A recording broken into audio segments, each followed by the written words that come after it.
tetapi hanya EUA dengan syarat, penggunaannya itu dengan syarat otorisasi penggunaan darurat, emergency use authorization, ya, izin penggunaan darurat. Artinya semua micin tersebut masih eksperimental.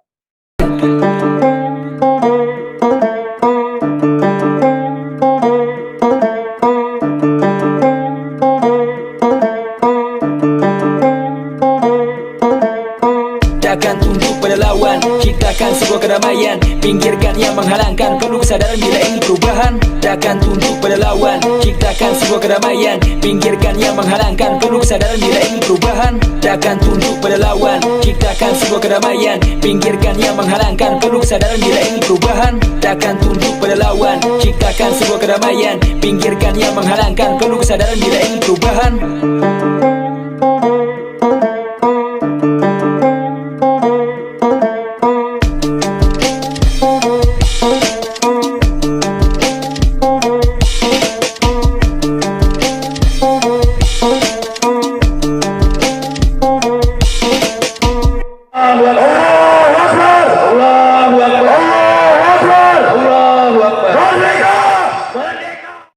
Assalamualaikum warahmatullahi wabarakatuh. Welcome back, selamat datang lagi di channel Babe Aldo bersama gue Babe Aldo yang tetap santuy, tetap bakal sehat, dan jangan lupa ngopi. Bismillahirrahmanirrahim. Alhamdulillahirrabbilalamin, wassalatu wassalamu ala sayyidil mursalin sayyidina Muhammadin wa ala alihi washabihi ajma'in. Rabbi shrah li sadri wa yassir li amri wa hlul 'uqdatam min lisani yafqahu qawli bi nabi wa alihi. Salam revolusi akhlak, semangat revolusi akhlak. Semoga akhlak kita jadi lebih baik hari ini dibanding yang kemarin. Panjang umur, perjuangan, merdeka, Allahu Akbar. Guys, seperti biasa jangan lupa ya, ramuan herbal luar biasa. Oh ya, ini sini kameranya. Kustur Hindi ya. Ramuan herbal luar biasa, insya Allah bisa melawan infeksi dari zat asing dari luar ya, bisa membangkitkan natural immunity. Di deskripsi video insya Allah ada nomor yang telepon yang bisa kalian hubungi. Alhamdulillah, Babe Aldo tetap di awal-awal ini. Sekarang kita mau ngasih pengumuman bahwasanya Babe Aldo ada 3 channel ya. Babe Aldo AJ 135 nih, dan Babe MPR 101, dan Babe Aldo Reborn 135. Ya, sementara kita ada di 3 channel itu ya, pokoknya pindah-pindah 3 channel resmi itulah. Kita harus begitu supaya ya mereka harus tahu dong ya, channel gue banyak gitu kan ya, asik. Dan dimanapun channelnya Babe Aldo tetap Babe Aldo lah, ya kan, yang tetap santai, tetap bakal sehat, jangan lupa ngopi. Bismillahirrahmanirrahim. Oke guys, berita gua kali ini adalah tentang ada satu artikel dari investigasi.org. Dari investigasi ini beritanya, bongkar dalam tanda kutip cek fakta TV One dan IDAI yang gagal terhadap ahli micin terkenal Dr. Robert Malone. Malone nih gue nggak tahu nih, ini pakai konten ini gue dapat teguran lagi nggak dari WHO nih. Kita baca ya guys, ini penting banget ya, kan itu ada ya di TV One kalau nggak salah ya. Kami telah menemukan video cek fakta yang menakjubkan dari TV One. Wartawan mereka sedang mewawancarai ketua IDAI Dr. Piprim Basara Yanuarso tentang video dari Dr. Malone, penemu teknologi vaksin mRNA, yang memperingatkan tentang penggunaan micin COVID-19 pada anak-anak. Video tersebut penuh dengan disinformasi dan omong kosong, sehingga kami memutuskan untuk mempublikasikan analisis untuk mengungkap penipuan yang disampaikan di acara tersebut oleh TV One dan IDAI. Pada artikel ini, pertama-tama kami akan menampilkan video asli dari Dr. Malone dengan subtitle bahasa Indonesia, kemudian video TV One diikuti dengan transkrip dengan analisis terperinci. Ya, jadi ini kemarin kita bahas sama tim juga nih. Ya, gue ketawa tuh ngeliat Dr. Piprim itu, luar biasa loh dokter. Penemunya disalahin ya. Penemunya loh. Penemunya. Dan ini kemarin membangkitkan gairah kami ya, kami akhirnya mentranskrip, dan ini ya insya Allah kalau memang kita temukan ada pelanggaran hukum, maka kita akan menggugat melaporkan IDAI. Entah itu di mana ya kita melaporkannya. Nah, jadi transkrip video dengan analisis kami. Kata-kata dari video TV One berwarna hitam, analisis kami berwarna merah. Jadi ada pernyataan ahli virus dan imunologi Amerika Serikat, Dr. RM, ya, gue singkat ya. Soal bahaya micinisasi COVID-19 pada anak mulai viral di masyarakat setelah beredar pernyataan Dr. RM ini. Dipertanyakan sejumlah media massa, mengapa pengenamu teknologi vaksin mRNA justru mendiskreditkan sendiri hasil temuannya. Dari 133-144, bantahan juga datang dari beberapa artikel kesehatan di Amerika yang menyebutkan bahwa Lembaga Obat-obatan Amerika Serikat FDA sudah menyetujui penggunaan micin untuk anak pada 29 Oktober 2021 lalu dan sudah dikonfirmasi keamanan dan efikasinya. Ya, ini benar. FDA, Food and Drug Administration, Amerika Serikat sudah menyetujui penggunaan micin untuk anak pada 29 Oktober 2021 lalu. Tetapi hanya EUA dengan syarat, penggunaannya itu dengan syarat. Otorisasi penggunaan darurat, Emergency Use Authorization. Ya, izin penggunaan darurat, artinya semua micin tersebut masih eksperimental. Sedang dalam tahap uji coba, belum sepenuhnya disetujui karena masih menggunakan EUA. Bukan boleh. Itu bolehnya kalau ada emergency. Paham ya, IDAI?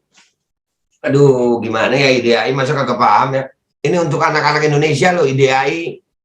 Emangnya anak Indonesia penyakitan? Gimana sih ya, Pak Prim ya? Kan Bapak dokter ya? FDA AS telah mengabaikan semua prinsip keamanan dan akal sehat dalam kasus micin Pfizer. FDA terpaksa merilis semua data uji coba Pfizer oleh gugatan keterbukaan informasi publik, yang itu kita juga sedang lakukan. Kita juga menuntut keterbukaan informasi publik kepada BPOM, kepada Kemenkes. Data ini dirahasiakan dari publik hingga FDA terpaksa merilisnya melalui gugatan. Makanya kalian yang mau tahu juga bagaimana datanya ini mestinya menggugat juga. Data tersebut menunjukkan bahwa dari semua orang yang berpartisipasi dalam uji klinis, 42.086 orang menderita efek samping yang serius. 1.223 meninggal. Dan 11.361 menderita efek jangka panjang. Nah lu. Nah. Di Indonesia gimana? Bah, kalau di Indonesia mah ya mana-mana aja ya. Mau mati, mau apa, habis gini gua angkat deh berita tuh yang kematian ya. Nanti gua angkat ya. Kita tetap harus bersuara lah. Dan ini sebetulnya data-data ini perlu kita minta sama BPOM sama Kemenkes. Kita udah minta lewat jalur resmi. Jalur resmi. Kita udah lapor di lapor.go.id. Kita sudah berkirim surat kepada BPOM. Kita menunggu jawaban mereka. Mereka harus membuka data ini sama kita. Di bawah ini adalah tabel dari laporan resmi yang menunjukkan data ini. Dan ini adalah tautan ke laporan lengkap. Oke, di sini di linknya itu kalau kalian buka linknya ada tabelnya ya. Nanti gue coba untuk tampilin di sini. Fakta bahwa telah terjadi kasus kelumpuhan pada preclinical study mengenai anak-anak. Kasus Medi Degarai yang disembunyikan oleh Pfizer. Kalian harus paham ya kalau gue bacanya begitu ya. Soalnya rentan di iya kalian paham lah, orang Indonesia cerdas lah ya kan, untuk plesetan kan cerdas ya. Faktanya telah terungkap dalam kasus Pfizer bahwa masalah besar sedang terjadi dalam pengujian dan persetujuan micin yang mengarah pada hasil dan data yang tidak tepat dipercaya. Rinciannya telah dipublikasikan di salah satu jurnal paling terkenal dan bereputasi di dunia, BMJ, British Medical Journal. Artikel BMJ ada juga itu diinvestigasi. Berikut adalah beberapa elemen kunci Peserta ditempatkan di lorong setelah injeksi dan tidak dipantau oleh staf klinis.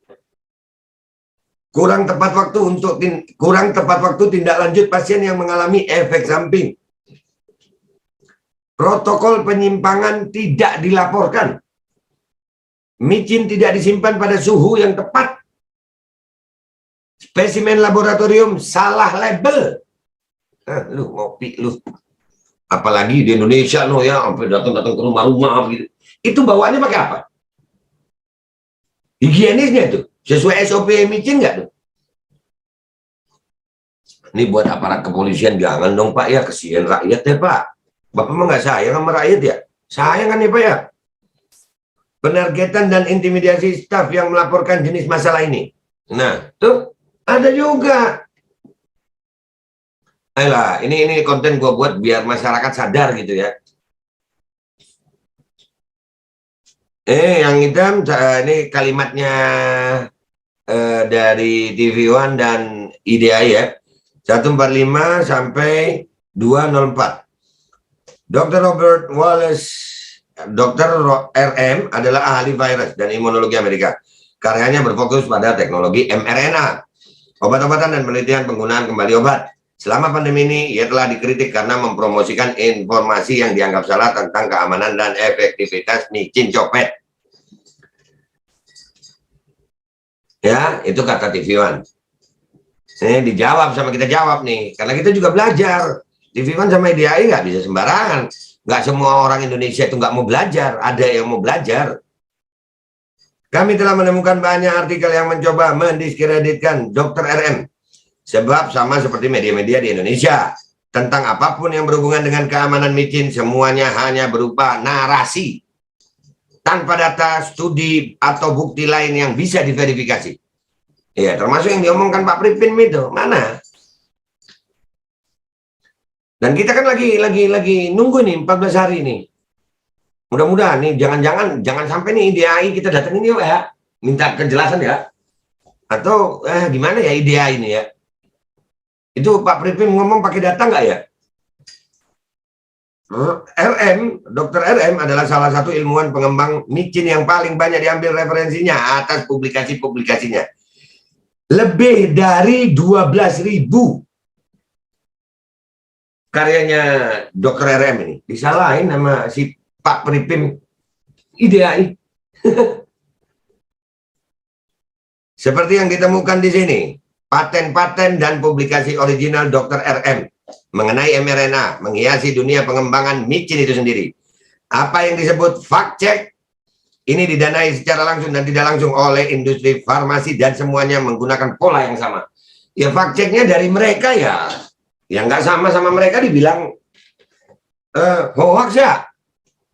Penemunya aja dibilang hoax.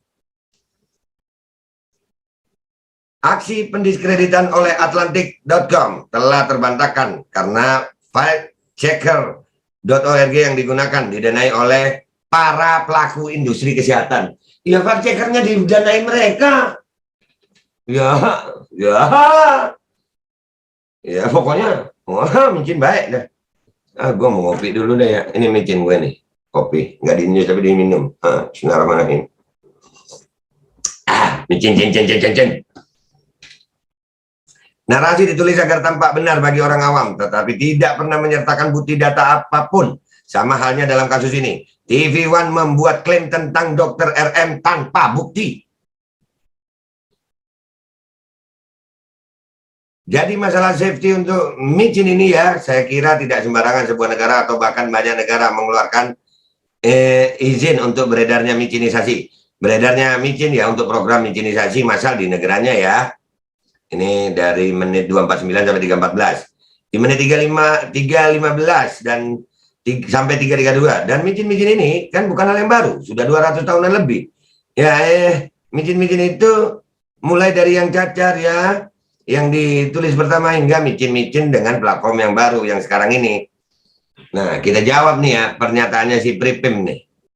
Ini adalah klaim yang sangat umum kami temukan di media dari buzzer berbayar di media sosial. Wah. Iya. Membandingkan micin copet dengan micin umum lainnya. Ini salah dan menyesatkan.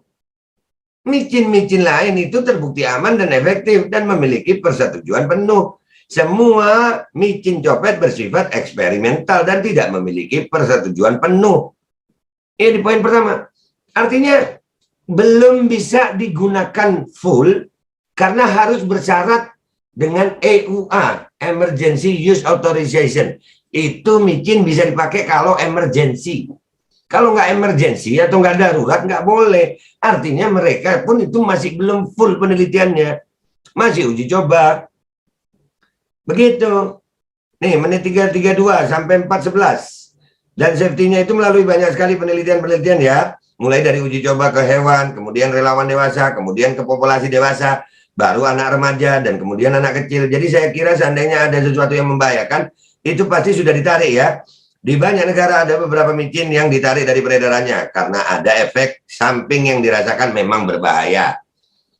Oke, ini katanya si Pak Peripin. Dijawab, kita jawab nih. Seperti yang telah tunjukkan pada poin pertama, ada masalah keamanan yang serius. Bahkan sebelum persetujuan EUA diberikan oleh FDA. Ada masalah. Sejak micinisasi massal dimulai, banyak negara-negara membuat catatan resmi tentang efek samping. Diperkirakan bahwa kurang dari 10% dari efek samping yang dilaporkan saat ini ada lebih dari 50.000 kematian yang tercatat di Amerika Serikat. Ya, ada lebih dari 50.000 kematian.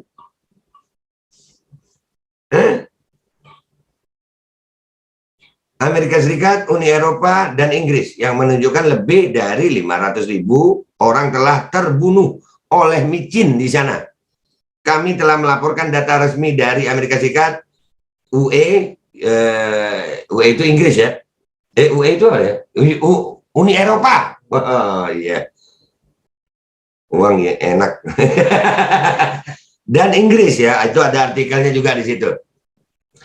Mengenai klaim perwakilan IDAI, Ikatan Dokter Anak Indonesia, bahwa banyak penelitian telah dilakukan tentang keamanan, ini salah.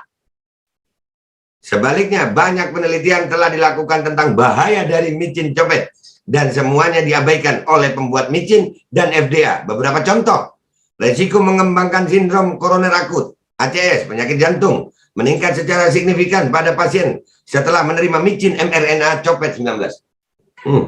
Jadi beresiko. Iya. Minum mau di micin? Enggak mau. Enggak mau. Menurut laporan yang dipresentasikan di sesi ilmiah American Heart Association AHA 2021. Artikel aslinya ada di sini juga dicantumkan. SARS-CoV-2 spike merusak perbaikan kerusakan DNA dan menghambat rekombinasi V dalam kurung DJ in vitro. Ini adalah potensi untuk kanker dan banyak penyakit lainnya. Nah, kematian mendadak akibat miokarditis, penyakit jantung, setelah micin BNT 162B2 mRNA, Pfizer. Copet 19 di Korea, laporan kasus berfokus pada temuan histopatologi. Infeksi copet 19 sebelumnya dikaitkan dengan peningkatan efek samping setelah micinisasi BNT 162B2 Pfizer. Studi aslinya juga ada di sini. Micin Astrea Zeneca. Gue kalau nggak begitu bakal kenan lagi, gue harus nasihatin begitu. Tapi kalian paham aja ya. Dan JNJ, bisakah micin copet 19 tertentu membuat orang lain lebih rentan terhadap virus AIDS? Ini juga ada studinya. Studi peer review menunjukkan 81% dari 900-an partisipan ibu hamil untuk micin jenis mRNA mengalami spontaneous abortion, aborsi spontan. 81% dari 900 partisipan tidak lama setelah menerima. Ayo lu. Data resmi FDA, 86% anak-anak mengalami reaksi merugikan terhadap micin Pfizer copet 19 dalam uji klinis. Ada dokumennya. Para ilmuwan telah menemukan bahwa micin Pfizer membuat perubahan luas pada seluruh sistem kekebalan tubuh. Tidak ada yang tahu seberapa parah konsekuensi jangka panjangnya.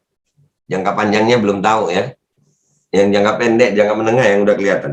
Micin ini bahkan mengubah respon imun terhadap bakteri, jamur, dan tumor. Merubah respon imun. Imun yang mestinya melawan bakteri bisa terubah dengan ini. Ini lewat ada jurnal studinya. Komponen nanopartikel lipid platform mRNA LNP yang digunakan dalam studi micin praklinis sangat menyebabkan inflamasi. Wow, jadi tolong dong ya. Aduh.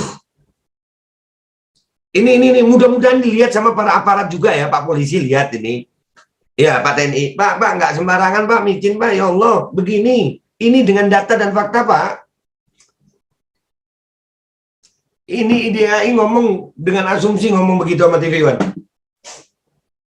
Di menit 4.12 dan sampai 4.33. Nah, jadi pernyataan-pernyataan dari kelompok anti micin ini memang biasanya suka bikin heboh hehehe ya di media. Dan anehnya masyarakat kita memang lebih tertarik dengan statement-statement bombastis seperti ini ya. Kita dibilang statement bombastis. Pak, lu kira statement begini dapat untung apa gue? Kita ini yang disebut itu dapat untung apa? Dapat duit? Kagak, gue sampai mau jual kamera. Channel gue 2 dibledel gara-gara yang begini. Bombastis mau nyari apa, Pak? Mau nyari apa kita begini? Kalau Bapak ngomong begitu, banyak tujuannya, banyak kemungkinannya. Nggak dapat insentif, Bapak. Masih dapat ada duitnya ya. Lah kita dapat apa coba begini? Motif seseorang melakukan itu penting. Nah, gue begini nih, sekarang ini nyampein begini, motifnya apa coba? Apa motifnya? Untuk menyampaikan kebenaran. Kalau Bapak masih banyak motif-motif yang lain. Nih Bapak, pokoknya Pak Pripim ini udah ditranskrip narasi Bapak nih. Mudah-mudahan ini bisa kita bikin apa ya? Kita laporkan bisa nih. Kita laporkan bisa nih. Bisa transkripnya. Karena kita punya datanya gitu. Kita lagi kumpulkan dah. Jadi nah ketemu nanti kita Pak ya. Yang benar Bapak apa saya nih? Atau kami ya Pak? Yang disebut oleh narasumber sebagai anti micin adalah orang-orang yang memahami sains, membaca jurnal dengan studi per review dan data ilmiah. Faktanya Dr. RM justru adalah seorang pro micin. Dr. RM itu pro micin. Beliau menyatakan demikian dalam pernyataan terbuka pada Global Copet Summit. Beliau mengatakan, I stand by this statement with a career dedicated to vaccine research and development. I'm vaccinated for COVID and I'm generally pro-vaccination. I have devoted my entire career to developing safe and effective ways to prevent and treat infectious disease. Kutipan tersebut dapat ditemukan di website Global COVID Summit. Dr. Piprim di sini menggunakan definisi anti-vax bagi orang-orang yang menolak micin copet 19. Sebagaimana definisi baru dalam anti-vax, dan ini bertolak belakang dari pernyataan Dr. Malun sendiri bahwa beliau bukanlah anti-vax. Data ini jelas menunjukkan bahwa micin copet 19 tidak aman, tidak efektif, bahwa melakukan micinisasi massal di tengah pandemi adalah kegilaan. Dan yang terpenting adalah data membuktikan bahwa tidak perlu memicinisasi anak-anak. Anti-micin adalah istilah yang salah dan menyesatkan. Istilah yang benar adalah pro-science. Iya, kita disebut anti-micin seolah-olah gitu. Enggak, kita pro-science. Kita pro-truth. Kita pro-kebenaran. Kalau lu benar, kita akuin benar. Jangan maksakan yang nggak benar jadi benar gitu. Iya, kita dibilang gitu. Istilah anti itu betul. Ini benar kali ini. Ini benar dia nih. Iya, kita pro science, ada datanya kok. 433 sampai 505. Jadi saya kira tidak benar apa yang dinyatakan karena begini logikanya ya. Virus copet yang utuh ya, virus copet utuh itu jika menulari anak yang sehat ya, itu sebagian besar 99% dengan kekebalan alamiahnya anak itu bergejala ringan saja. Ya, hanya 1% anak yang terkena copet berat. Ya, terutama anak dengan komorbid. Nah, kan udah.